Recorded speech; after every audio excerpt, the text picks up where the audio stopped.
and we're going to switch over to PowerPoint, and we're going to talk our way through because this is what I do.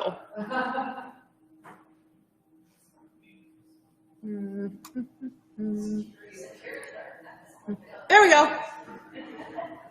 All right, so good morning. It is Saturday. It is the last Saturday in June. Don't really know where the month has gone, but excited for July, and it finally feels like summer, which I looked at the forecast this morning, and guess what it's supposed to do next Monday? Yeah, so we're going to send some positive sunshine vibes in the world because we need sunshine next Monday. But it's beautiful this weekend. Make sure you stay hydrated because it is going to be hot. For our event review, last week we went to Vashon Island. We took 30 members with us, which was our biggest sightseer trip that we've had so far. We started the day we took the ferry. We went from the Tacoma ferry terminal over to Vashon Island. It's the world's fastest ferry trip that I've ever been on. You barely have time to go up before you have to come back down. It was record low tide, so that was a fun experience, just kind of like seeing the ferry and being like, oh, are you gonna make it? Are you gonna make it to the dock? I don't know, because it was just so low. It was wild. But the ferry was a beautiful trip. We went to Point Robinson Lighthouse, which a lot of the members commented that Vashon is a lot bigger than they thought, which is very true. When you actually drive around all of the peninsulas and to all the different ends of the island, there's a lot to explore. So Point Robinson is on one end of them. My grandparents used to live on the island, and so I grew up going there, and this is the first time I had been back probably since middle school. So it was a really cool experience for me personally to get to go. We drove by their old church and by the Thriftway and all of these things that we used to do when I was a kid. So it was kind of a nice nostalgic memory for me, including Point Robinson Lighthouse. We had a great time there. They were setting up for a wedding. It was a great day for a wedding, so it was really nice to see. They were hanging out in the lightkeepers' quarters, which was cool. You can see the steers. There was a lot of really great driftwood kind of creations, if you will, on the beach. So we got to play in some of those. And then we went into town and had lunch, which was fantastic. There was a little pop-up farmer's market from a farm in Yakima, which I hope my mom's not watching this because she'll tell me I'm saying Yakima wrong. So that's fun. Yakima. I say Yakima. Yeah, see? What's the general consensus? Your mom's right. Yeah, my mom's usually right. I'm usually wrong. That's fine. I should just accept it by now, you'd think. But there was a pop-up farmer's market from there. They had peas, apples, cherries, lots of great produce. Some people did some shopping there. And then we ended our day at the lavender fields, which was a really cool experience. It was a smaller lavender field than you would see in Sequim, but the house that was there was originally from Seattle, and the owners put it on a barge and then transferred it to the island, which was a pretty cool backstory. The lady who owns the lavender farm was there, and so we got to chat with her. She was sharing that she was originally from California and came up to Washington, and she grew all sorts of amazing citrus in California, and then discovered lavender when she moved here. So it was a really neat backstory and a cool experience to get to just talk with her one-on-one. She was great, took time with all of our members, kind of asking questions, and we found out you can rent this house. So automatically I went maybe a B&B because it was beautiful. The view, which this picture is kind of small, and the water was really far out, so it just kind of looks like a mud pit, but it's right on one of the inlets. So they have this beautiful front porch that I'm just imagining drinking a cup of coffee in the morning and looking out to the water. But it was beautiful. So highly suggest going to check that out. I didn't put the picture on here, but Jason and I found a vegetarian and vegan bakery and restaurant, and I got a chocolate chip cookie that was bigger than my head, and it was absolutely delightful. So highly suggest that as well. One Day University this week, we have How Galileo Moved Heaven and Earth. And then, I'm sorry, I did not delete 50. It's not 50 Ancient Egypt. It's just Ancient Egypt. That's a P-row whoopsie. Ancient Egypt, drama, spectacle, and remarkable characters. So that will be a good one coming up. We have brunch tomorrow. There's still reservations available. So if you would like to stop by for brunch, you can check in with the concierge desk or make them online through OpenTable. There's a link on the website. We are going to have brown sugar and cinnamon beignets. Yum. Biscuits and gravy, country fried steak. There's a sweet potato breakfast hash. Of course, seasonal fruit and berries. Just lots of delicious, yummy things that I want to eat all of because yummy carbs.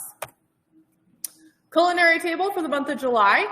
We are going to be doing a Southern barbecue for the first 2 Tuesdays of July. Those reservations are now available on OpenTable.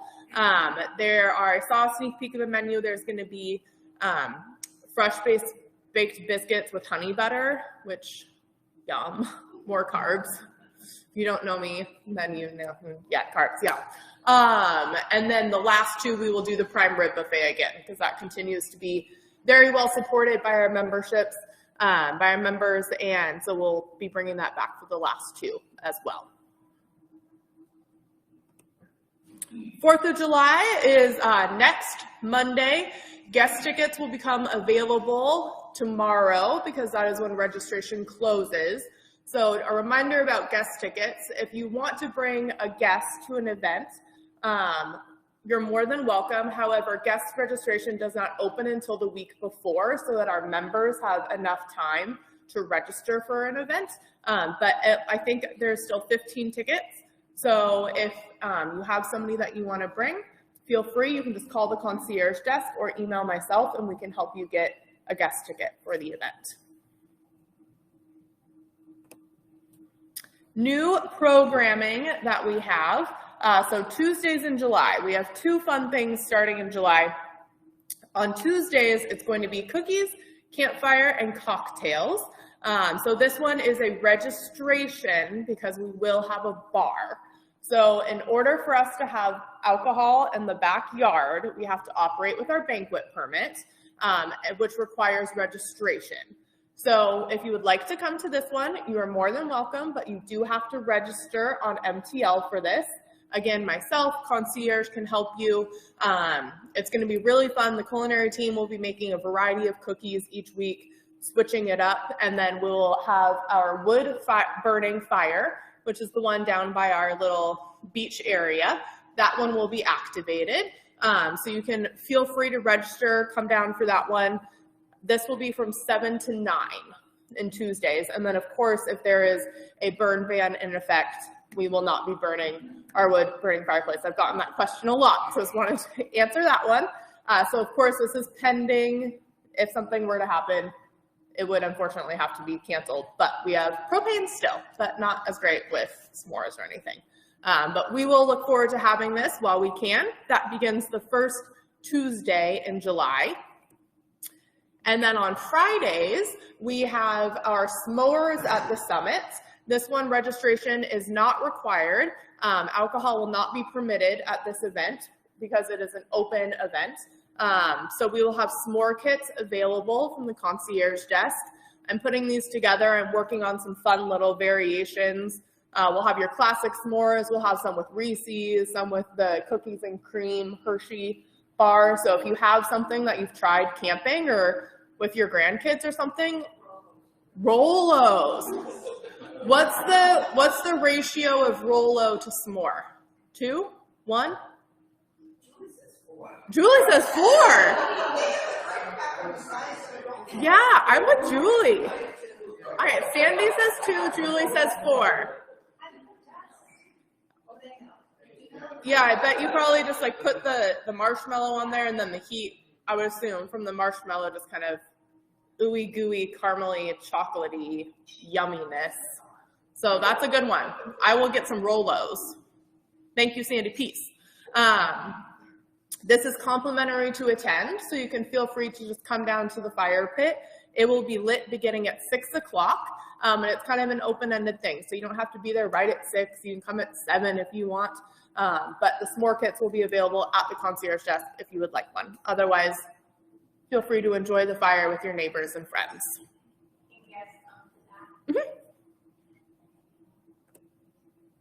Sightseer. So for the month of July and August, we're going to be offering 2 different sightseer trips per month because we're going to try and take advantage of the beautiful weather while we have it. And then beginning in September, we will be going back to 1 per month. So for July, on July 13th, we will be going back to Bainbridge Island. We did this one last summer. It was really fun. We're going to do it again. We go to oh my gosh, that's escaping me, the name of it. Did anyone here go last year? No, no one went last year. You're talking about the museum, when we went through the trees with all the, oh, that wasn't Bainbridge. Okay. No, but that was a cool one. That was Whidbey. Different island. Liddell Reserve. Yes, that one was really cool. Liddell That's Reserve. also really cool. The sculpture garden. Yeah, that one's on Whidbey Island, and like Joanne said, you walk through the trees, and then all of a sudden these amazing art installations just like appear. So that's fantastic. But this one is the Japanese American Memorial, I believe. Yeah, but so it's a beautiful, beautiful setup. It is basically paying our respects to the Japanese Americans who were taken from their home during the World War II. And it's beautiful. It's right on the water. It's a great place. There's always these amazing cranes that people have built and have put there. So there's beautiful colors there. It was a really touching experience. I'm looking forward to going back. We will do lunch in town. There's also some great shopping right on this main little drag on Bainbridge Island. Last time we went to a Mexican restaurant. That was fantastic. Great margaritas, things like that. I didn't have one, but I heard. And then we will end our day at the Liddell Reserve, which is a private garden. It was originally owned by the Liddell family, and then it became open to the public. So we have tickets for that. So if you'd like to join us, this is going to be a great adventure. And then our second destination in July, which I need to get tickets for one part of it, we will be going to Olympia.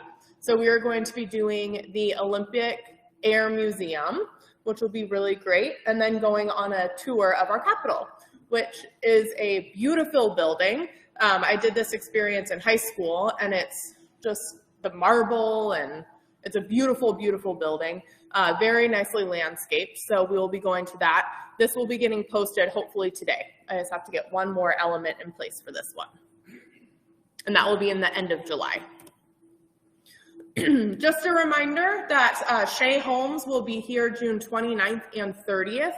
They will be doing a photo shoot. It's not a Tahale specific photo shoot, but what they've discovered is a lot of their pictures include palm trees and things that we don't necessarily have in the Pacific Northwest. And as they build more properties in Idaho, etc., they want to get more photos of what life in the Pacific Northwest actually looks like, and that doesn't usually involve outdoor pools and palm trees. I mean, we could, but you know, not the best representation. So they will be here. They will be in the grand living room. They will be in the restaurant before the restaurant opens, and then they will be in the gym, which I've posted to MCL the hour that the gym will be closed. So on your daily digest, it will populate when the gym will be closed for that. That will be on Wednesday, I believe, but I can double check it. So the lodge will be open, but just please be aware that we may have to hold traffic for a brief moment if they're taking a picture. They'll be on the pickleball courts, which the pickleball club knows, and it's been posted there. But if you have any questions about this, please feel free to ask. But they will be on site 29th and 30th. And then a huge thank you. So does anyone remember when we collected corks? we collected 62 pounds of corks, which as the person who boxed up and shipped the corks, thank you, because I got a nice little workout that day. But we were second in the company for all of the Trilogy properties. Yes. But the property that we were beaten out by was the Vineyards, and they have a winery. So I'm proud to say that as a non-vineyard, we were number 1. That's my little asterisk for that one. Great question. So we were collecting corks for the Cork Forest Federation. It's a, you basically donate back the corks and then it gives back to the forest. So there's a link on MTL. I put up a news post that has a direct link to the company. So if you want to send them on your own, you can. But we did this for the month of May. And it was really great to see them come out. Every day I stopped by and I felt like the box was getting like more and more corkage popping out everywhere. But it was fantastic. So thank you everyone who donated your corks. I know the restaurant helped out as well. It's a great way to give back and make a change in our world. So thank you for that.